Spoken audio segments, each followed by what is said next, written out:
कल्याणच्या मारहाणीचे विधानसभेत सुद्धा पडसाद उमटलेत। मराठी माणसांवर अन्याय सहन करणार नाही असा इशारा शिवसेना उद्धव बाळासाहेब ठाकरे पक्षाचे आमदार सुनील प्रभू यांनी दिला।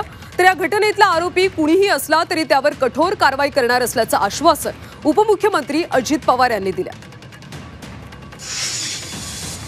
आणि मराठी माणसाची गळचेपी या महाराष्ट्रात होते। अध्यक्ष महोदय, हे कोण आहेत? हे तोटी आहेत का?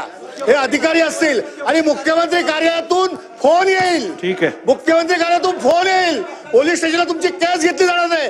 एवढी दादागिरी असेल तर या महाराष्ट्रात मारलं सर्वांना आणि त्याने बाहेरची लोक आणून सगळ्यांनी त्या मराठी माणसाला मारहाण केली। तो माणूस आज हॉस्पिटलमध्ये सिरियस आहे। या महाराष्ट्रामध्ये जर ही परिस्थिती मराठी माणसावर असेल तर महाराष्ट्रातील मराठी माणूस हे सहन करणार नाही। तो अधिकारी किती मोठ्या बापाचा असला तरी त्याची हायगाई केली जाणार नाही, त्याच्यावर कारवाई केली जाईल।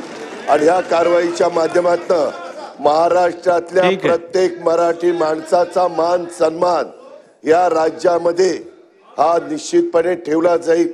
अशाच पद्धतीनं प्रशासन वागेल